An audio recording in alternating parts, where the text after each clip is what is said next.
দর্শক, আজকে ইরান প্রসঙ্গে খুব লম্বা আলোচনা করব না। ইরান প্রসঙ্গে খুব অল্প স্বল্প থাকবে।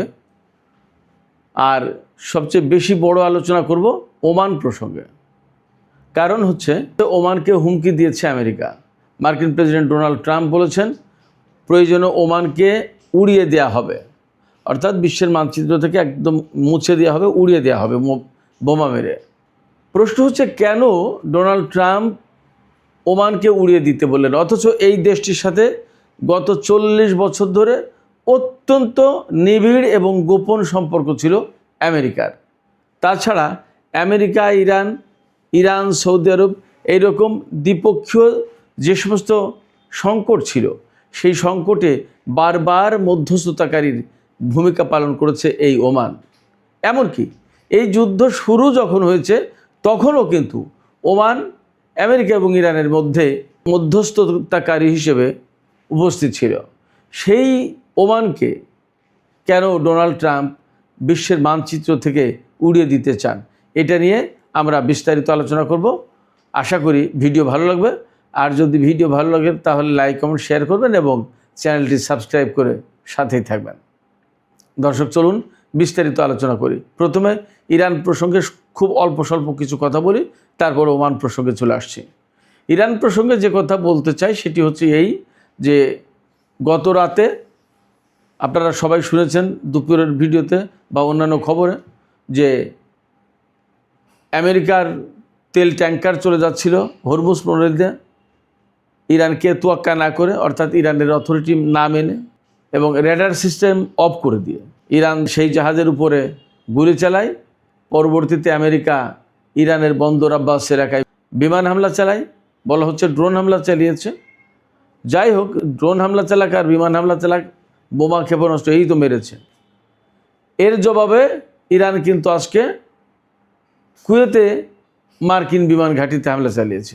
কুয়েতের মার্কিন বিমান ঘাঁটিতে কেন হামলা চালিয়েছে? ইরান বলেছে এই হামলার, বন্দর আব্বাসে যে হামলা চালিয়েছে সেই হামলার উৎস ছিল কুয়েতের আলী আল সালেম বিমান ঘাঁটি। অর্থাৎ ওই ঘাঁটিতে মার্কিন অবস্থান খুবই মজবুত, ওটা মার্কিনীদের ঘাঁটি। ওই ঘাঁটি থেকে ইরানের বন্দর আব্বাসে হামলা চালানো হয়েছে। সেখান থেকে বিমান হোক আর ড্রোন হোক, যাই পাঠানো হোক সেটা পাঠিয়েছে, অথবা সেখান থেকে ক্ষেপণাস্ত্র মারুক। তো যেহেতু ইরান শনাক্ত করেছে, অতএব ইরান তার উৎস, যেখান থেকে হামলাটার জন্ম শুরু হয়েছে, সেই জায়গায় হামলা করেছে। এ ব্যাপারে উপসাগরীয় আরব দেশগুলো সব নিন্দা জানিয়েছে। কেউ কেউ ইরানের নাম নিয়েছে, কেউ কেউ নাম না নিয়েই নিন্দা জানিয়েছে যে এটা ঠিক হয়নি, কুয়েতের স্বাধীনতার সার্বভৌমত্ব লঙ্ঘন করা, এটা সেটা বহু কিছু। এর ভিতরে সংযুক্ত আরব আমিরাত এই হামলাকে একেবারে সন্ত্রাসী হামলা বলেছে। তার মানে ইরানকে সুযোগ পেয়ে একদম খানিকটা বাঁধিয়ে দেওয়ার মতো, একটু বেশি চাপিয়ে দেওয়ার মতো। অবশ্য এতে ইরানের খুব একটা কিছু যায় আসে কিনা সেটা একটা প্রশ্ন। ইরানের পথেই হাঁটবে, সংযুক্ত আরব আমিরাতের পথে। দুই প্রতিবেশী দেশ বটে, কিন্তু ভবিষ্যতে কখন কার সাথে কোন সময় কোনভাবে দেখা হয় বলা যাচ্ছে না। কারণ ভূ রাজনীতির যে ঘেরাটোপে সংযুক্ত আরব আমিরাত পড়েছেন, সেইখান থেকে বেরিয়ে যে ইরানের সাথে স্বাভাবিক সম্পর্ক করবে এমনটা বোঝা যায় না। যাই হোক, কুয়েতের উপর হামলা চালানোর পর আরব দেশগুলো যে নিন্দা করেছে, এখানে প্রশ্ন আসে এই আরব দেশগুলো কেন আমেরিকার হামলা নিন্দা করলো না, সে কিন্তু প্রশ্ন আসছে। তাই নিয়ে কিন্তু প্রশ্ন আসছে। বিশ্লেষকরা এরই মধ্যে প্রশ্ন তুলেছেন যে কুয়েতে হামলার জন্য আরব দেশগুলো নিন্দা জানালো, কিন্তু ইরানে যে আমেরিকা হামলা চালালো তার কেন নিন্দা জানালো না? এটা তো একদম জাস্টিফাই করে না, এটা তো অ্যাকুরেট হলো না, ঠিক হলো না, এরকম বিশ্লেষকরা বলছেন। যাই হোক, তো এখানে আমি এই কথাটা বলে আমি শেষ করব। ইরান কেন হামলা চালালো? ইরান কিন্তু যুদ্ধবিরতির পর থেকেই বলে আসছে আমেরিকা যদি যুদ্ধবিরতি মানে ইরান মানবে, আর আমেরিকা যদি লঙ্ঘন করে তাহলে ইরান পাল্টা ব্যবস্থা নেবে। এবং ইরান কিন্তু বারবার বলেছে আমেরিকা যদি কোনো মতে ইরানের উপর হামলা চালায় তাহলে কিন্তু একদম কঠিন জবাব দেওয়া হবে। এরপরেও যেহেতু একটা চুক্তির কাছাকাছি অবস্থায় আছে দুই দেশ, আমি ব্যক্তিগতভাবে মনে করি সেই জন্য গতকাল যে হামলা চালিয়েছিল সে হামলার জবাব কিন্তু ইরান দেয়নি। অনেক মৌখিক ক্রিয়া প্রতিক্রিয়া ব্যক্ত করেছে, কিন্তু জবাব দেয়নি। আমেরিকা মনে করেছিল আমরা এইভাবে হামলা চালালে ইরান কিছুই বলবে না। পরের দিন অর্থাৎ গত রাতে আবার হামলা চালিয়েছে। এরপর ইরান কিন্তু সরাসরি জবাব দিয়েছে। ইরান আমেরিকাকে কোনো মতেই এত বেশি ছাড় দিত না এই সময়, যদি কিনা চুক্তির বিষয় নিয়ে একের ডিপ একটা আলোচনা না হতো। কিন্তু আজকে অর্থাৎ গত রাতে যখন আমেরিকা হামলা চালিয়েছে, তখনই ইরান তার পাল্টা ব্যবস্থা দিয়েছে এবং এই মেসেজ দিয়েছে যে আমেরিকা হামলা চালালে ইরান তার অবস্থানে আছে এবং ইরান তার ব্যবস্থা নেবে, পাল্টা ব্যবস্থা। একদম মেসেজ পরিষ্কার আমার কাছে মনে হয়। এখন আমেরিকা যদি বুঝতে পারে ভালো কথা, যদি বুঝতে না পারে তাহলে বোঝা উচিত।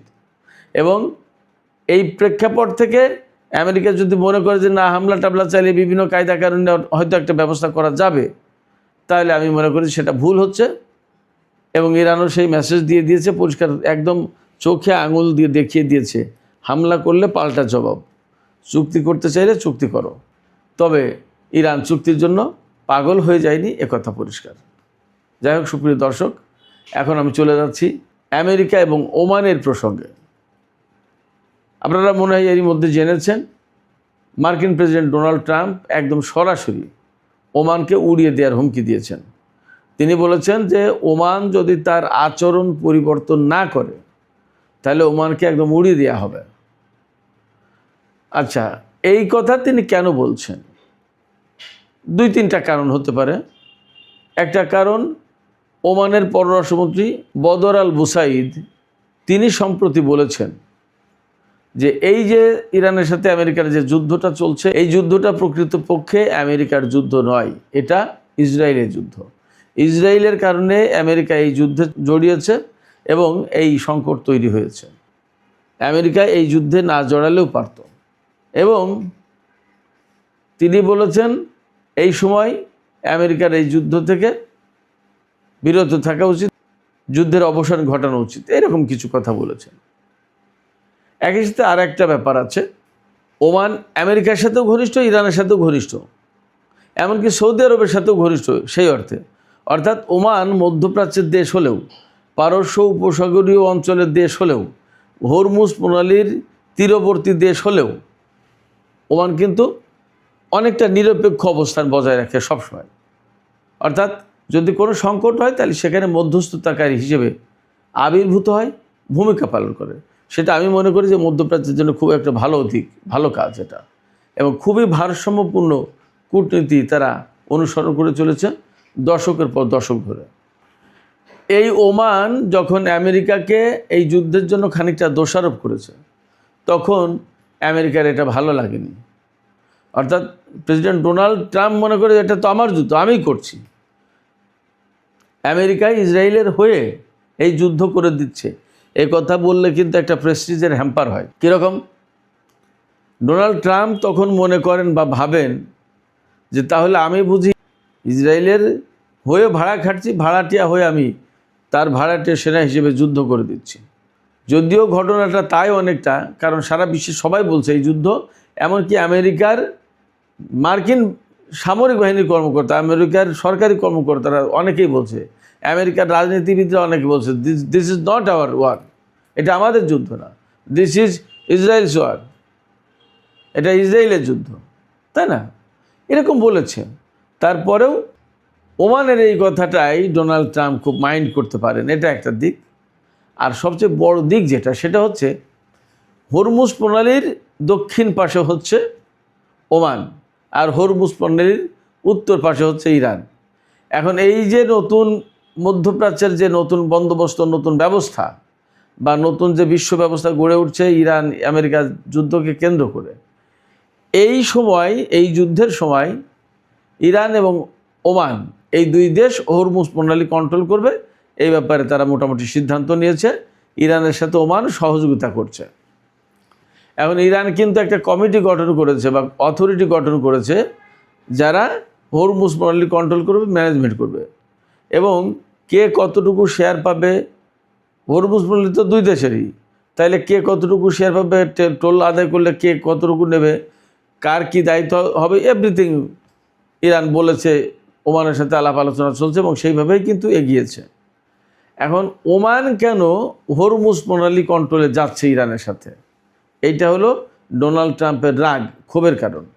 ডোনাল্ড ট্রাম্প বারবার বলছে যে ইরান হরমুজ প্রণালী কন্ট্রোল করতে পারবে না, আর এখানে ইরান একা না করে ওমানকে সাথে নিয়ে করছে, তার মানে তার সহযোগী দেশ আছে এবং আঞ্চলিক মিত্র সে।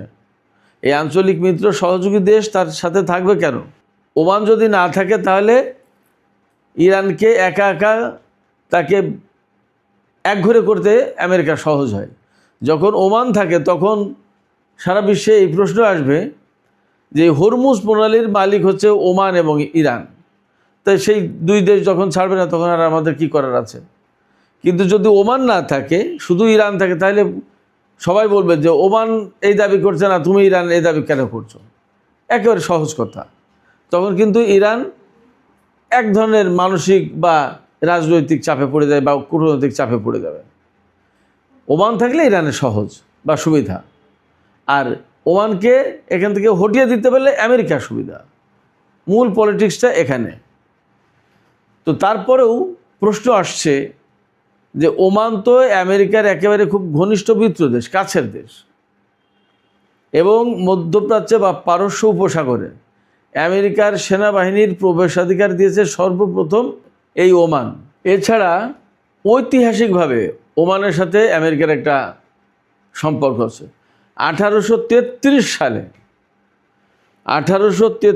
সালে, তার মানে প্রায় 200 বছর আগের কথা, ওমান আমেরিকার সাথে সম্পর্ক করে, কূটনৈতিক সম্পর্ক, বিরাট ব্যাপার। তো সেই ওমানকে এখন বিশ্বের মানচিত্র থেকে উড়িয়ে দেওয়ার হুমকি দিচ্ছে মার্কিন প্রেসিডেন্ট ডোনাল্ড ট্রাম্প। অন্য কোনো প্রেসিডেন্ট, কোনো সরকার কিন্তু এইভাবে করেনি। কেন করছে এটা, তার কিছু আলোচনা আমি আপনাদেরকে দিয়েছি।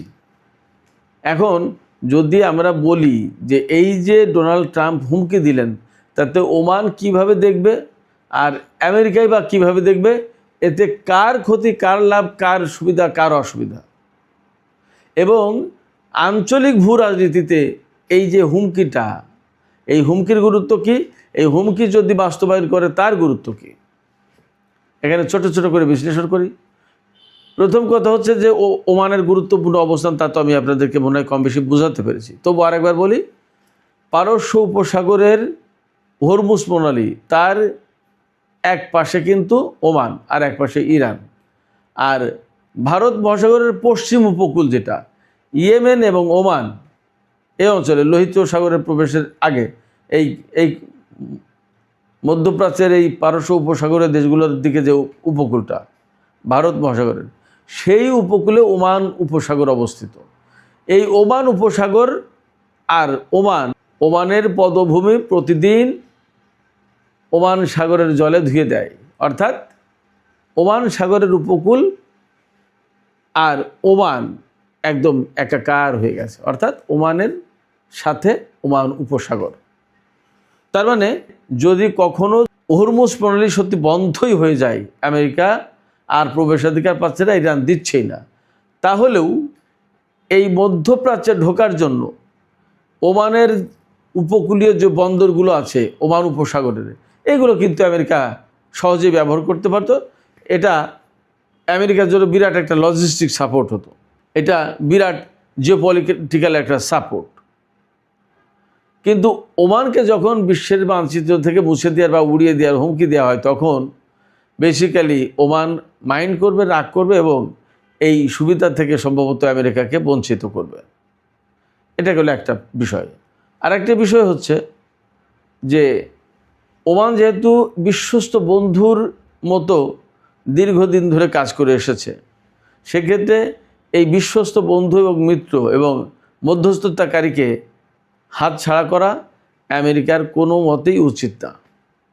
তাতে কি দাঁড়াবে, ধরুন এতদিন এই পারস্য উপসাগর এলাকার ইরাক, কুয়েত, সৌদি আরব, কাতার, বাহরাইন, সংযুক্ত আরব আমিরাত এবং ওমান, এই 7টা দেশ ছিল। এখন যদি এর ভিতর থেকে একটা দেশ কমে যায়, তাহলে আমেরিকার বন্ধুর সংখ্যা একটা কমে গেল, এবং নিশ্চিতভাবে সেই বন্ধুটা আমেরিকার দিক ছেড়ে ইরানের দিকে ঝুঁকে পড়বে, এবং ইরানের দিকে ঝুঁকে পড়া মানেই হচ্ছে সেই দেশটি রাশিয়া এবং চীনের দিকে ঝুঁকে পড়বে। তার মানে এই অঞ্চলে চীন রাশিয়াকে নিয়ে ইরান যে বলয় গড়ে তুলছিল, সেই বলয়ে এই অঞ্চলের আর একটা নতুন দেশ যুক্ত হলো, যার কৌশলগত গুরুত্ব খুবই বেশি, যার কৌশলগত অবস্থান অত্যন্ত গুরুত্বপূর্ণ, এই ওমান। আর ওমান কিভাবে ক্ষতিগ্রস্ত হতে পারে? আমেরিকার মতো একটা শক্তিশালী দেশ যদি হারায় মিত্র হিসেবে, তাহলে নিশ্চয়ই ওমান এখানে একটু দুর্বল হয়। এতদিন যে আমেরিকা তার নিরাপত্তা বা তার সামরিক বাহিনীর সাথে গুরুত্বপূর্ণ রোল প্লে করে আসছিল বা গুরুত্বপূর্ণ সম্পর্ক সহযোগিতা করে আসছিল, আমেরিকা যদি ওমানের সাথে দ্বন্দ্বে লিপ্ত হয়, তাহলে ওমান আমেরিকা থেকে আর সেইটা পায় না, তাতে ক্ষতিগ্রস্ত হয়। কিন্তু বাস্তবতা আমরা দেখছি, ওমান সম্ভবত খেয়াল করেছে যে মধ্যপ্রাচ্যে যে সমস্ত দেশে মার্কিন ঘাঁটি ছিল, তাদের কোনো দেশ প্রকৃতপক্ষে মার্কিন ঘাঁটির কারণে নিরাপদ হতে পারেনি। ইরানের হামলায় সব দেশ, স্বয়ং মার্কিন ঘাঁটিগুলোই নষ্ট হয়ে গেছে। অতএব ওমান বুঝতে পেরেছে বা খেয়াল করেছে বা জেনে বুঝেই একটু শক্ত অবস্থানে গেছে, যে যেখানে আমেরিকাকে তারা পাত্তা দিচ্ছে না। অতএব তাদের জন্য খুব একটা বড় যে ক্ষতি হয়ে যাবে, ব্যাপারটা এমনও না। রাশিয়ার কথা একটু খেয়াল করেন। আজকে কিন্তু রাশিয়া আফগানিস্তানের তালেবান সরকারের সাথে সামরিক চুক্তি সই করেছে। এই সামরিক চুক্তি সই করা মানে হচ্ছে, এই আফগানিস্তানের এর আগে চীন তালেবানের সাথে সম্পর্ক প্রতিষ্ঠা করেছে, এখন রাশিয়া করলো। ইরানের সাথে সম্পর্ক ভালোই আছে। তাহলে কি দাঁড়াচ্ছে? তাহলে দাঁড়াচ্ছে এখানে আমেরিকার অবস্থান আফগানিস্তানে আর সহজে কিছু থাকবে না, হবে না। তো এর মানে দাঁড়াচ্ছে মুসলিম দেশগুলো, মধ্য এশিয়ার মুসলিম দেশগুলোর সাথে রাশিয়ার যেমন সম্পর্ক ভালো, ইরানের সাথে সম্পর্ক ভালো, পাকিস্তানের সাথেও সম্পর্ক ক্রমেই ভালো হচ্ছে, আফগানিস্তানের সাথে সম্পর্ক ভালো হচ্ছে। তাহলে দাঁড়াচ্ছে কি? তুলনা মানে যদি সবগুলো ম্যাপ এরকম টুকরো টুকরো করে যোগ দেন, তাহলে দেখবে যে আঞ্চলিক একটা বিরাট একটা জোট বা শক্তি গড়ে উঠেছে। আস্তে আস্তে আস্তে আস্তে এই শক্তিগুলো গড়ে উঠবে। তো ওমান যখন আমেরিকার গ্রিপ থেকে বেরিয়ে যাবে, আলটিমেটলি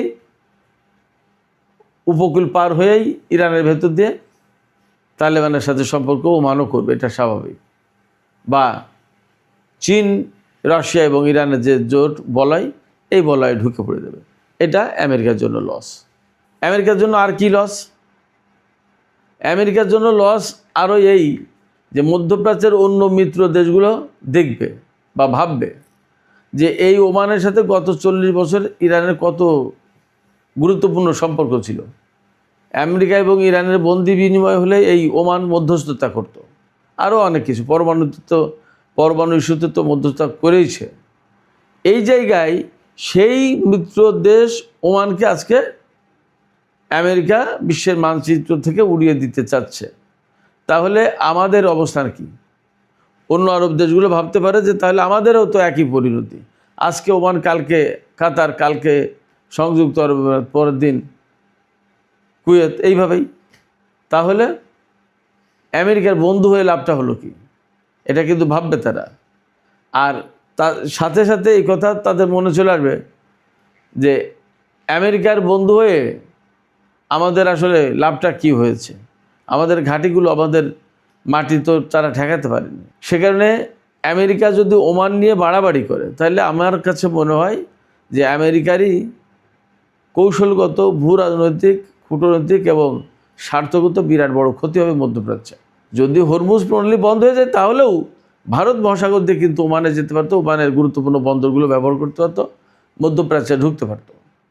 কিন্তু আমেরিকা সেদিকে না হেঁটে ওমানকে হুমকি দিচ্ছে। তার মানে এখানে মার্কিন পররাষ্ট্রনীতির আর একটা দিক পরিষ্কার হয়, তারা কূটনীতির চেয়ে বা যুক্তির চেয়ে শক্তি বেশি পছন্দ করে। এই শক্তি দিয়ে বিশ্বকে তারা কবজায় রাখতে চায়। কিন্তু প্রকৃতপক্ষে এই শক্তি দিয়ে কি তারা বিশ্বকে কবজায় রাখতে পারছে? পারছে না, পারবে না, পারার তো কোনো কারণও নেই। তো যাই হোক, সুপ্রিয় দর্শক, আমি এখনকার আলোচনা শেষ করব। আলোচনা শেষের আগে আমি আপনাদের কাছে জানতে চাই আপনাদের মতামত কি। এই যে ডোনাল্ড ট্রাম্প ওমান নামক একটা দেশ, এই দেশটাকে উড়িয়ে দিতে চাইল, তাতে আসলে লস বা ক্ষতিটা কার হবে বেশি, আমেরিকার নাকি ওমানের? এই মুহূর্তে হরমুজ প্রণালী এলাকায় ওমানের মতো একটা গুরুত্বপূর্ণ শক্তি থাকা আমেরিকার জন্য কি বেশি লাভজনক না? আপনাদের মতামত কমেন্টে জানাতে পারেন। আর ভিডিও ভালো লাগলে লাইক কমেন্ট শেয়ার করবেন এবং চ্যানেলটি সাবস্ক্রাইব করে সাথেই থাকবেন প্লিজ। দর্শক, আজকের আলোচনা এখানে শেষ করতে চাই। আপনারা সবাই ভালো থাকুন। খোদা হাফেজ।